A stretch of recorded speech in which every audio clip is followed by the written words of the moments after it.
এ তোমার মতো এরকম একটা দুস্থ মাইয়ার এলো কত খারাপ খারাপ কথা বলতেছে। কি কইলেন?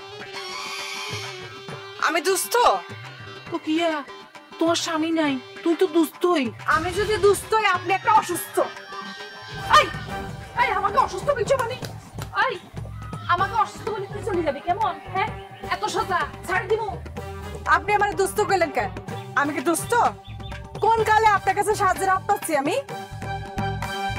প্রমাণ যদি করতে না পারেন তাইলে কিন্তু আপনার আমি একদম মাটির নিচে পুঁতা ফেলাবো। কি মাটির নিচে তুই আমার পুঁতি ফেলাবি? মা গো কি কয়, ডরাইছি। আর বুঝি মাটির নিচে পুঁতি ফেলাবি? হ্যাঁ, মাইন্ডসের লগে ইত্রামি করতে করতে স্বভাবটা একদম খারাপ হয়ে গেছে না? আমার লগে যদি কোনোদিন ইত্রামি করতে আসেন না, একদম জানে মাইরা ফেলামু। কথাটা যেন মনে থাকে। আই বাইকলি কিনলাই আমি তোর কষ্ট কেমন? তুই তো তোর সদ্য গোষ্ঠী, তো তুই বদমাস, তোর সদ্য গোষ্ঠী বদমাস, তুই সুরুনি, তোর সদ্য গোষ্ঠী সুরুনি, শতান কোনানের। আরে ভাই মাটির নিচে পুঁতি ফেলাইবো তার আগে তোর আমি একটা রাতিতে ক্যাপ করে এলাম। শতানের শতান।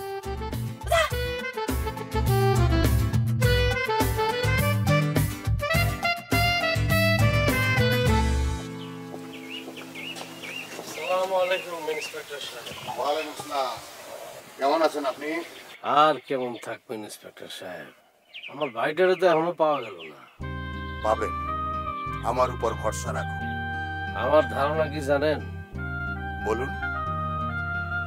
সুলেমান মৃধা আমার ভাইটারে তুলে নিয়ে গেছে। এফআইআর করার সময় কিন্তু সুলেমান মৃধার নাম আপনি উল্লেখ করেননি, এমনকি অন্য কারো নামও উল্লেখ করেননি। তখন তো আমি বুঝতে পারি নাই, কিন্তু যখন শুনলাম ধান কেনার ব্যাপারে কথা কোয়ার লিগা সুলেমান মৃধার সাথে আমার ভাই মিটিং করছিল, তখন থেকে সন্দেহ হওয়া শুরু হয়েছে আমার। আমি এখন পর্যন্ত আপনার ভাইয়ের ঘটনায় সুলেমান মৃধার জড়িত থাকার কোনো প্রমাণ পাইনি। সুলেমান মৃধা কোনো ঘটনা প্রমাণ রাখে না ইন্সপেক্টর সাহেব। আপনি ইচ্ছে করলে সুলেমান মৃধার নামে থানায় একটা লিখিত অভিযোগ করতে পারেন। না, সেটা আমি করতে চাই না। সুলেমান মৃধা খুবই ভয়ঙ্কর মানুষ। সে যদি জানে যে থানায় আমি লিখিত অভিযোগ করছি, সে আমার ক্ষতি করবে। কেন ভয় পাচ্ছেন? আপনার কোনো ক্ষতি সে করতে পারবে না, কারণ আপনি চেয়ারম্যান সাহেবের রিলেটিভ, আর দেশের আইন খুব শক্ত। আইন আপনার পাশে আছে। না না, তারপরও আমি লিখিত কোনো অভিযোগ করতে চাই না। অভিযোগ না করলে তো আমরা কোনো অ্যাকশনে যেতে পারবো না। আবার আপনার ভাইয়ের স্ত্রী অপহরণের শিকার হলেন, মুখে বললেন কিন্তু কোনো অভিযোগ করলেন না বোরহানের নামে। এভাবে পাশ কাটিয়ে গেলে কি হয়? আমরা পুলিশ প্রশাসন কারো মুখের কথায় তো কিছু করতে পারি না। আমার নামে তো ঠিকই জিডি করতে পারছে, নরম পাইছে যে। আপনি দেখুন, আপনার ভাইয়ের অন্য কোনো শত্রুর কথা আপনি জানতে পারেন না। না, আমার ভাই তো আসলে বিবাদ করার ছেলে না, ওর কি শত্রু থাকে? আমার মাথায় দুইটা নামই খালি আহে, একটা দিবা আর একজন সুলেমান। দিবা আমাদের নজরে আছে। আপনার ভাইয়ের ঘটনায় ওনার সম্পৃক্ততা পেলে সঙ্গে সঙ্গে আমরা ওনাকে অ্যারেস্ট করব। এনিওয়ে, আপনি ভালো করে খোঁজ করুন আপনার ভাইয়ের অন্য কোনো শত্রু আছে কিনা। আচ্ছা ঠিক আছে। ঠিক আছে, আসি তাহলে। ভালো থাকবেন।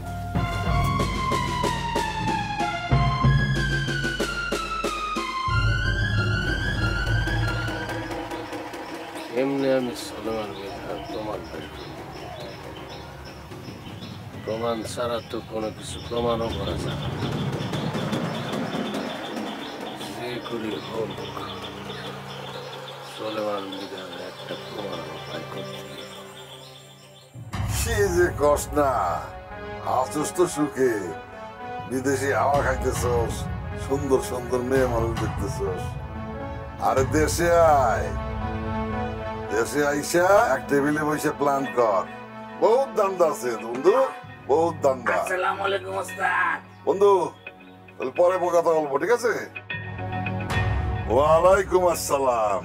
কি একা একা মানিক জোর সাথেরটা কই? ও ওস্তাদ, আমি আর গারবাকে এক লগে আইতেছিলাম, হঠাৎ করে রাস্তার মাঝখানে ওর একটা জরুরি ফোন আইছিল, তারপরও চলে গেছে গা।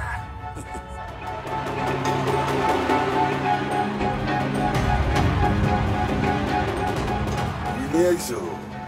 এই যে দেখেন দেখেন ওস্তাদ, আমি তো কিছু জানি না, বড় ভাই আমার দিছে লেগে লাইছি। সরকার এগুলি আমার কাছে পাঠাইছে কেন? ওই যে বলুম কাছে না দেওয়ার লেগা। এই মাল এখন এখান থেকে নিয়ে যা, এই মাল আমার কাছে রাখাম যাইব না। কেন